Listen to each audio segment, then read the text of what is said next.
Bonjour à tous, deuxième jour ici à la 41e Foire nationale de Verdun. On est très heureux de vous retrouver ici sur notre espace Vivre et Travailler en Harmonie, un partenariat entre le département de la Meuse, la CCI Meuse-Haute-Marne, le Pays de Verdun et le Grand Verdun. Et jusqu'à dimanche, nous vous proposons différentes conférences, tables rondes, interviews autour du travail, de l'innovation, de la technologie. Vous avez déjà les podcasts d'hier à retrouver sur nos réseaux sociaux et toute la liste sur le site du Pays de Verdun pour les conférences qui arrivent sur ces 3 prochains jours. Ce matin, nous accueillons Christine Morin, fondatrice de l'entreprise Arborescence. Bonjour madame. Bonjour Tom. Et bienvenue ici sur notre Merci plateau. beaucoup. Alors votre entreprise Arborescence forme et accompagne les entreprises à la RSE.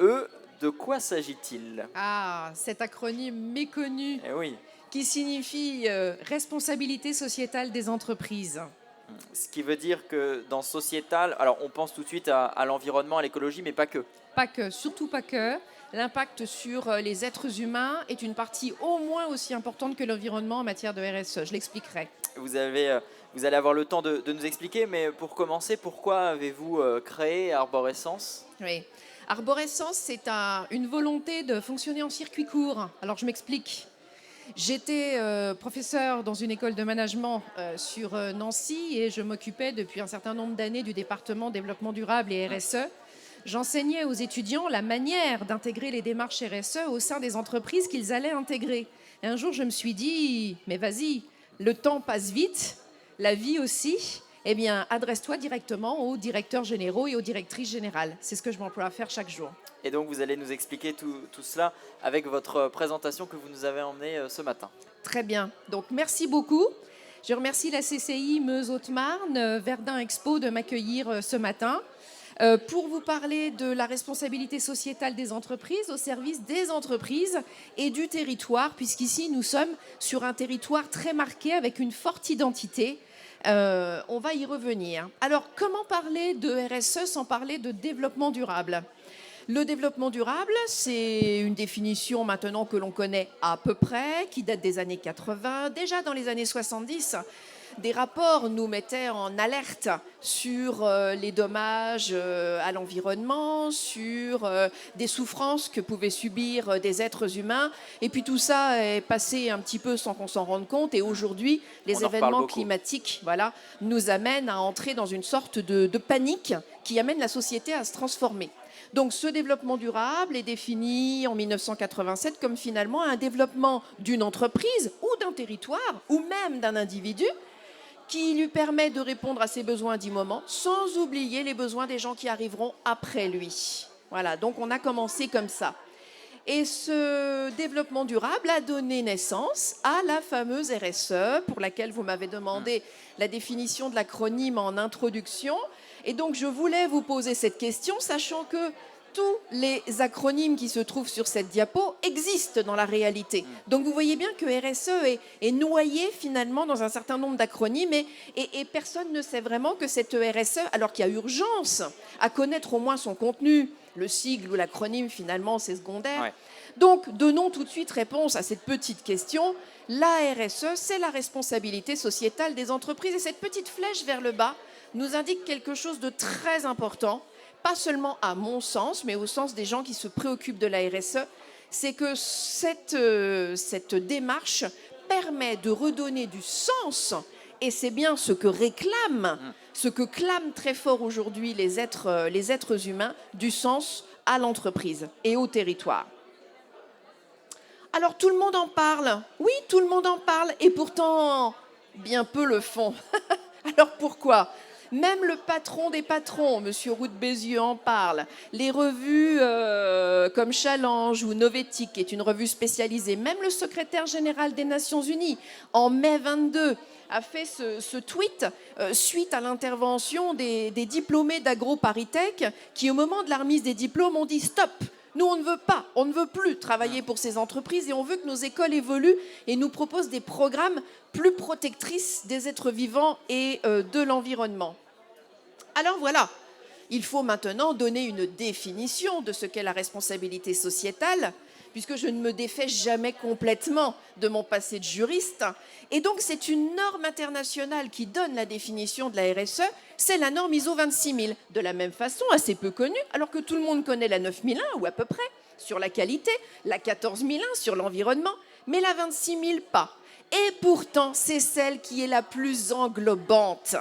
Donc la RSE, qu'est-ce que c'est ? C'est une manière pour un territoire, comme la Meuse par exemple, ou le pays dont me parlait Lorraine tout à l'heure, qui comprend quand même 7 comme, c'est pour une entreprise, c'est pour une association, c'est pour une commune, le fait de mesurer à un moment donné les impacts qu'elle a ou qu'il a sur les êtres vivants et sur l'environnement, je les mesure, et si j'ai envie de modifier mon modèle, là où l'impact est le plus négatif, je le travaille pour qu'il se transforme en positif. Tout le monde est concerné, en fait. Tout le monde est concerné. Nous avons même notre écologie à nous. D'accord ? Nous pouvons, nous, en tant que citoyens, en tant que salariés, en tant que villageois, urbains, tous membres d'une association, cette responsabilité-là. Cette définition donnée, je retourne en arrière, il ne faudrait pas, voilà, de quoi se compose une démarche RSE. Lorsqu'il y a une communauté de communes, lorsqu'une entreprise décide de s'engager dans une démarche, je l'ai dit tout à l'heure, c'est une démarche très globale, avec tout un tas de sujets complètement interdépendants. Et vous allez voir, quand on aura fini de les mentionner, vous direz, je pense, j'espère, et j'aurais fait une belle démonstration, mais oui, c'est bien sûr. Alors, il y a 7 grandes questions dans toute démarche RSE. Ne culpabilisez surtout pas, vous qui m'entendez ou me regardez en disant « Oh, moi pour l'instant je n'ai travaillé que sur un domaine ». C'est pas grave, faut bien commencer par quelque chose. On a tous commencé par faire quelques pas et puis on est retombé et puis on s'est relevé et aujourd'hui on est debout. D'accord ? Donc les 7 piliers ou les 7 questions ou les 7 pétales, parce que j'aime voir la RSE comme quelque chose, et c'est quelque chose de très positif, de très dynamique qui amène un changement d'ambiance dans l'entreprise, je vous l'assure. Ces 7 domaines, j'ai commencé par l'environnement sur le diapo, mais ça n'a aucune espèce d'importance. Pourquoi est-ce que j'ai commencé par l'environnement ? Parce que je voudrais vous raconter une success story d'une entreprise qui a son siège sur le territoire de Belfort, mais ça a peu d'importance. C'est un de mes clients qui a voulu commencer par déterminer l'environnement comme la grande cause de l'entreprise 2022. Alors, des référents éco-responsables se sont autoproclamés ou ont été proclamés par leurs équipes, donc c'est-à-dire des gens de conviction qui avaient envie d'améliorer les questions de protection de l'environnement dans leur filiale. Parce que j'ai oublié de dire que c'est une entreprise de 1300 personnes avec 24 filiales en France du nord au sud. Ces éco-responsables ont travaillé en petits groupes, donc déjà eux ont dynamisé chacune de leurs filiales. Ensuite, ces éco-responsables ont été rassemblés en juin, là où je me trouvais, avec qui ? Le président directeur général et son bras droit. La journée, on a travaillé sur tout un tas de sujets à mettre en place dans l'ensemble des filiales. Et à la fin de la journée, le miracle, je ne devrais pas parler comme ça, la beauté de la journée s'est révélée, c'est que les questions environnementales de chacune des filiales se sont transformées en une reconnaissance, une gratitude des salariés vis-à-vis de leur direction générale, de la direction générale vis-à-vis de leurs salariés, car quelque chose s'était créé ce jour-là, une véritable symbiose. Et donc, en travaillant sur l'environnement, on a travaillé aussi sur la gouvernance de l'organisation, et on a travaillé aussi sur les relations et les conditions de travail. Vous imaginez, en commençant par je vais changer mes véhicules thermiques en véhicules hybrides, par exemple, on arrive à toucher 3 piliers de la RSE. Tout ça pour vous dire que ces piliers, ces morceaux de puzzle, ces pétales sont complètement interconnectés. Ce qui est magnifique dans la responsabilité sociétale de l'entreprise, c'est que quand une entreprise décide d'engager la démarche, et je ne demande qu'à échanger avec les chefs d'entreprise présents et de l'autre côté de l'écran, c'est que c'est une démarche d'amélioration continue. On n'est pas un jour RSE et le lendemain on ne l'est plus. Non, on décide de se mettre sur un chemin plus responsable et plus vertueux, plus impactant positivement, et ensuite on a presque tout son temps pour avancer sur ce chemin. Il faut que ce soit progressif. Il faut que ce soit progressif parce que le changement, ça s'apprend. Le changement, ça s'acquiert, ça ne se décrète pas. Hein. Donc, dans l'entreprise, il faut accompagner les collaborateurs. Et la RSE est bien sûr une transformation de l'entreprise, donc ce qui nécessite malgré tout un certain degré de courage de la part des dirigeants pour mener cette démarche. Je ne vais pas dire à terme, parce qu'il n'y a pas de terme. Les technologies avancent, les modes de management évoluent sans cesse. Donc, simplement se dire, à chaque fois que je prends une décision, à chaque fois que je décide d'une nouvelle activité, est-ce que j'ai bien plus d'impact positif que négatif sur les êtres vivants et sur l'environnement? C'est la simple question. Je dis que oui, je dis que non, et en toute conscience et en toute connaissance de cause, je prends la décision. Je peux vous donner d'autres exemples. Dans, par exemple, la question relative aux consommateurs, entourés ici, ça va être toute la relation que vous décidez d'avoir vis-à-vis de vos clients. Est-ce que vous traitez leurs réclamations? Que faites-vous des litiges lorsqu'il y en a? Faites-vous des enquêtes de satisfaction? Les traitez-vous? Apportez-vous des correctifs après les enquêtes de satisfaction? Vous assurez-vous que les produits et services mis sur le marché sont complètement sécures? Toutes ces questions. Vous voyez? Je peux donner encore, si j'ai encore un peu de temps, Tom. Vous en avez. Quelques exemples sur les droits de l'homme. Une démarche responsable en matière de droits de l'homme va se situer autour de la question de la corruption, va se situer autour de la question des achats. Je donne un exemple. Une entreprise qui produit cette petite manette-là a besoin de composants. Ces composants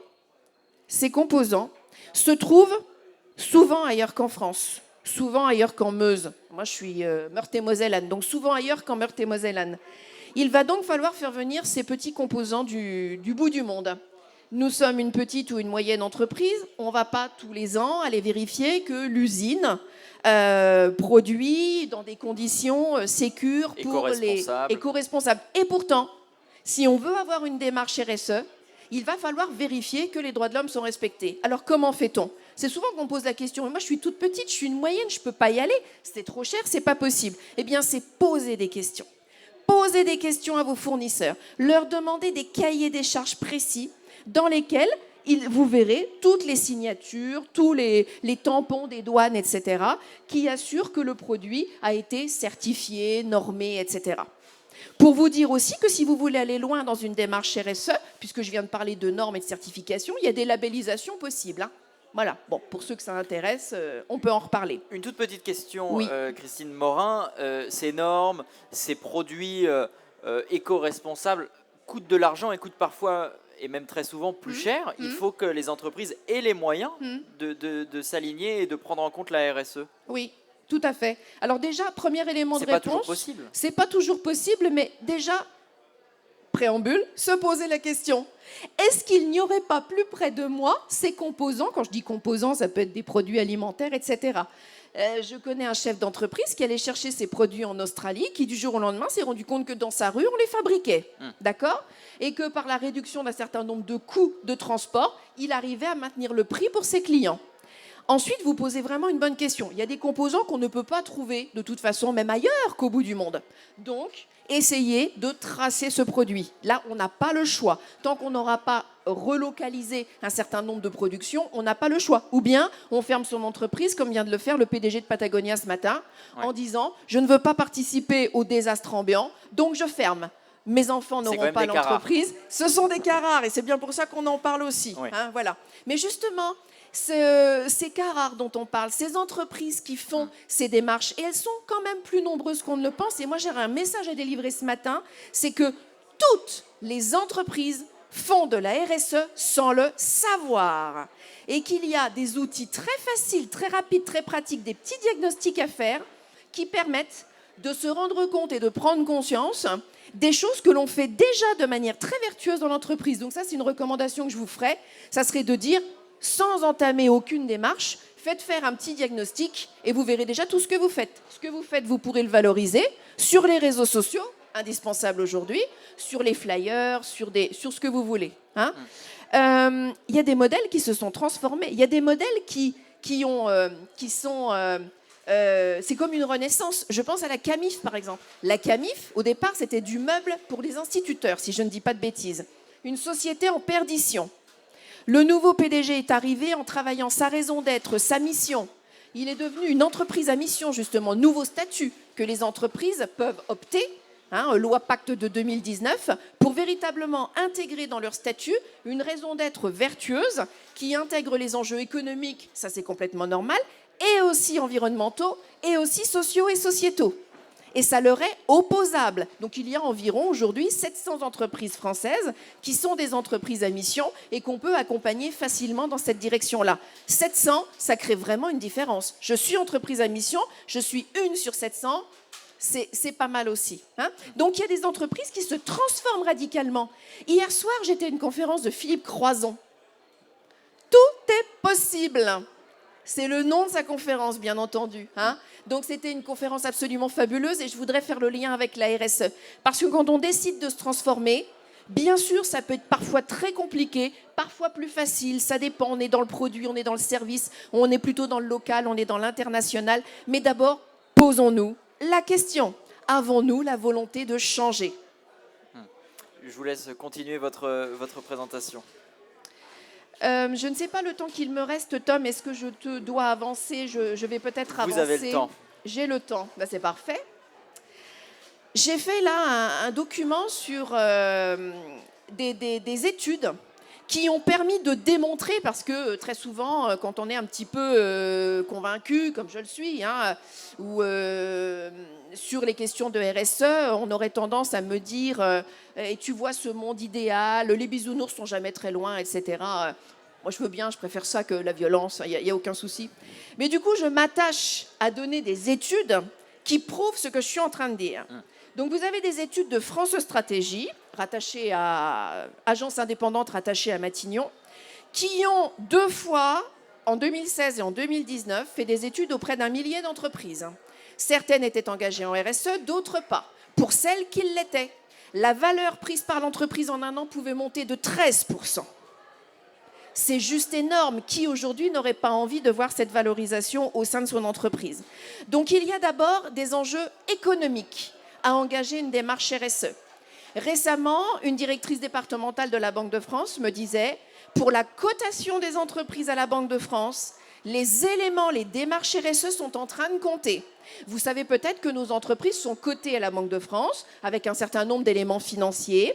Aujourd'hui, la RSE, à ma connaissance aujourd'hui, n'entre pas dans le chiffrage, mais entre comme un élément quali en disant cette entreprise a telle cotation et attention, elle a engagé une démarche RSE dans le cadre de l'octroi d'un PGE, comme il y a quelque temps. Ces entreprises auraient été privilégiées. Les banques, un certain nombre de banques qui ont été dans la tourmente il y a pas mal de temps et encore récemment, refusent dorénavant de prêter pour des projets en lien avec les énergies fossiles. Elles refusent de prêter. Donc, ces éléments économiques, quand je dis compétitivité, rentabilité, c'est une réalité. La sous-traitance avec les grandes entreprises, quelque chose dont je n'ai pas parlé. La législation ne fait qu'évoluer et devient de plus en plus, contraignante, diraient certains. Moi, je dis favorable à la RSE, bien entendu. Et certains planchers qui étaient à 5 000 salariés dans les entreprises tombent à 500. Certains planchers qui étaient à 500 tombent à 250. Ce qui veut dire qu'en 2024-25, la réglementation sur tout un tas de choses, j'entre pas dans le détail, devoir de vigilance, reporting extra-financier, etc., va concerner beaucoup plus d'entreprises qu'avant. Alors là, on pourrait se dire, ouf, mon entreprise fait moins de 250 ou moins de 500, je ne suis pas concernée. Oui, mais les petites travaillent avec les plus grandes. Donc une grande qui a l'obligation d'engager une démarche RSE, parce que pour elle, légalement, c'est obligatoire, va vouloir entraîner avec elle, et ça c'est une très bonne chose, les plus petits. Donc si vous n'êtes pas à la page à ce moment-là, qu'est-ce qui risque d'arriver ? Ou bien la grosse vous emmène avec elle, parce qu'il y a quand même des comités de parties prenantes avec des grosses entreprises qui forment et qui guident les petits, ou bien on vous blacklist. C'est quand même pas rien. Sur le plan social, moi je tiens à insister sur le fait que, en ce moment, on parle de recherche de sens, on parle de grande démission, de bifurcation. On explique ce que c'est la grande démission ? La grande démission nous viendrait des États-Unis, avec des millions de personnes qui quittent leur poste. La France commencerait, parce que je ne tiens pas les chiffres du ministère du Travail tous les jours, mais visiblement, il y aurait de plus en plus de démissions, et même autour de nous, on le voit bien. Pas seulement de jeunes gens. Une démission toutes les 4 minutes. Merci pour cette information. C'est ce qui était dit il y a quelques jours. Une démission toutes les 4 minutes. Donc, voilà, c'est un vrai phénomène. Et la plupart en CDI. Oui. Et la plupart en CDI, c'est ce que montrait l'étude qui a été médiatisée il y a quelques jours. Avec des personnes qui préfèrent faire des pauses dans leur carrière. Voilà. Hier, certaines députées en a parlé en disant est-ce que c'est un gros mot que de vouloir faire une pause dans sa carrière? Est-ce qu'on n'aurait pas besoin d'un peu plus de temps que le temps que l'on a pris précédemment? Les questions de RSE demandent forcément un peu de temps. Je ne dis pas d'aller faire un séminaire d'1 mois en Inde, on ferme tout et on va réfléchir, etc. Ça, c'est pas possible. Même si ça pourrait être très utile, mais ça n'est pas possible. En revanche, faire des petits groupes de réflexion sur la raison d'être de l'entreprise, sa vision, sa mission, ses valeurs, de manière étalée dans le temps, pourquoi pas former ses collaborateurs au fur et à mesure, ça oui. Et ça permet en effet d'embarquer et ça permet de faire une vraie introspection de la part de l'entreprise. C'est de ça dont on a besoin parce que c'est ce que demandent les salariés. Mais alors, en quoi entamer une démarche RSE, notamment sur l'impact environnemental, redonne le moral aux salariés en entreprise? Je n'arrive pas à faire le lien. Parce qu'en fait, les salariés sont à la recherche d'entreprises qui s'engagent et qui impactent. Donc, qui s'engage, ça veut dire, il ne suffira pas de le dire dans les médias. Et qui impacte, ça veut dire je suis capable de dire à mon copain le vendredi soir quand je vais boire ma bière que mon entreprise elle a impacté favorablement les salariés de l'entreprise parce que de 10 burn-out par an, on passe à 0. Ou qu'on a soutenu WWF ou la LPO ou j'ai pas d'action. C'est aussi une question d'image. C'est une question d'image, mais c'est une question de réalité. C'est une vraie transformation du modèle. Donc ça veut dire que c'est une démarche qui se fait avec beaucoup d'honnêteté et d'authenticité. Que réclament les gens en ce moment? De l'honnêteté, de l'authenticité, de la confiance. Je pense que la RSE est la solution. Mais alors justement, pour mettre en place cette solution, il faut que les mentalités évoluent. Vous sentez, on va parler de votre travail concrètement un peu plus tard, mais vous sentez, lorsque vous rencontrez des salariés, même des présidents d'entreprise, que les mentalités, elles évoluent dans le bon sens? Ça fait 1 an et 3 mois que je suis matriculée. J'ai eu la chance de ne travailler qu'avec des gens qui sont venus me chercher, parce que j'appartiens à différents réseaux, etc., pour me dire, est-ce que vous pourriez m'aider à travailler sur l'environnement ? Est-ce que vous pourriez faire un diagnostic? Est-ce que vous pourriez venir former mes collaborateurs? Donc pour l'instant, j'ai eu les directeurs généraux et directrices générales engagés. Engagés souvent parce qu'eux-mêmes ont envie d'emmener dans leur trajectoire un certain nombre d'autres entreprises. Et cette humilité les habitants, ils se disent, je ne peux pas emmener si moi-même, je ne sais pas faire et si je ne suis pas formé. Mais ce qui veut dire qu'un directeur général, vous parliez tout à l'heure d'une entreprise qui a 1300 salariés, oui. Les 1300 salariés ne sont pas forcément convaincus et forcément vous avez affaire à des réticents, non? Alors, cette entreprise de 1300 salariés, je n'ai pas vu les 1300 salariés, mais ce que j'ai vu dans le début de leur démarche, puisque le début c'est 2022, c'est que les 23 référents éco-responsables des 23 filiales du nord au sud de la France ont ressenti ce jour-là et ont vécu une dynamique, une complicité, une confiance avec la direction générale que forcément ils ont retranscrit lorsqu'ils sont rentrés dans leur filiale. Sachant que les directeurs généraux des filiales, puisque ces référents ne sont pas les directeurs généraux, eux-mêmes sont déjà convaincus. Parce qu'il y a eu un CODIR qui s'est... D'accord, c'est une vraie stratégie d'entreprise. Ensuite, qu'est-ce qui va se passer ? Cet enthousiasme sur les référents éco-responsables, à condition que la démarche soit suivie, et je connais cette entreprise, elle sera suivie, eh bien, ils vont continuer d'œuvrer avec leur comité de pilotage à l'intérieur des 24 établissements pour mettre en place d'autres actions. Et comme on le disait tout à l'heure, cette action sur l'environnement a bousculé la gouvernance, dans le bon sens du terme, et a bousculé les relations et les conditions de travail à travers l'image, à travers la confiance, à travers quelque part déjà quelques éléments de qualité de vie au travail. Donc 2022 reste la question de l'environnement qui a déjà impacté 3 piliers sur les 7, mais comme c'est une démarche progressive et d'amélioration continue et que cette entreprise veut aller vers le statut d'entreprise à mission pour lesquels je devrais les accompagner normalement, voilà, on est dans un processus vertueux. Ils ont mis les 2 pieds sur ce chemin de la RSE et ils vont tranquillement avancer. Et donc là, leurs salariés, je ne sais pas combien, moins les éco-responsables, les référents éco-responsables, voient les choses sur les réseaux sociaux, voient des séminaires d'entreprise faits autrement, voient les actions protectrices de l'environnement au sein de leur structure, voient les DG qui, à chaque réunion d'équipe, les directions générales, pardon, qui, à chaque réunion d'équipe, évoquent ces questions-là parce que ce sont devenues des questions stratégiques. Donc oui, ça permet à terme d'embarquer tous. Alors après, il y a toujours quelques râleurs, hein, bien entendu, hein, mais globalement. Je ne sais pas si vous aviez encore des éléments à nous Mais je ne sais plus, présenter. je crois bien. Je crois bien. J'aurais voulu dire un mot sur la marque employeur. C'est quand même quelque chose dont on entend beaucoup parler, que ce soit service ressources humaines ou pas. La marque employeur, c'est vraiment une manière de se démarquer, de vendre les valeurs de son entreprise pour attirer, puisqu'aujourd'hui, problème de recrutement, problème de fidélisation, et la RSE va venir nourrir les éléments de la marque employeur à travers notamment ce qu'on appelle la QVCT, qualité de vie et conditions de travail, mais pas seulement, parce que le manager va être dans une entreprise véritablement qui s'engage. Le manager, il est très proche de ses salariés. Le manager, quelle que soit la taille de l'entreprise, va tenir compte de la personne. Et je tiens à insister là-dessus. Beaucoup de spécialistes de ressources humaines ne parlent plus de ressources humaines, mais ou de richesses humaines ou de personnes. Et moi, je crois qu'il faut revenir à cela. La RSE, c'est l'être humain au cœur de la démarche, qu'elle soit territoriale, qu'elle soit entrepreneuriale. Donc, je perds un petit peu le fil. Je disais, l'être humain est au cœur. Donc, c'est bien une question de personne. Et une personne, c'est quoi? Une personne, c'est pas seulement un travailleur avec un numéro de contrat de travail.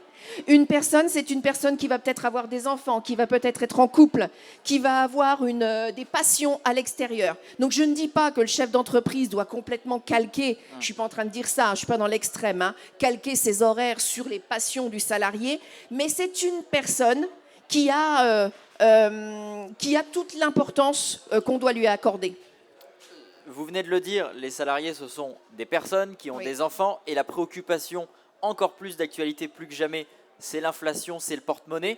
Est-ce que les entreprises ne doivent pas plutôt mettre la priorité sur le budget, justement sur le salaire? Est-ce que le salaire, ça n'est pas justement remettre l'humain au cœur, ce dont on parlait il y a quelques minutes? Alors, les études montrent que, parce que ça serait trop facile que je donne mon point de vue, les études montrent que lorsqu'une entreprise engage une démarche RSE, la question de l'équilibre vie pro-vie perso qui sortait en numéro 1 il y a quelque temps, les questions de salaire vont passer naturellement après les questions de sens, d'impact et d'engagement. Forcément, puisqu'une entreprise qui aura parlé de sens, d'impact et d'engagement aura forcément intégré dans ses valeurs les questions d'équilibre vie pro-vie perso et ce sera certainement questionné sur les questions salariales.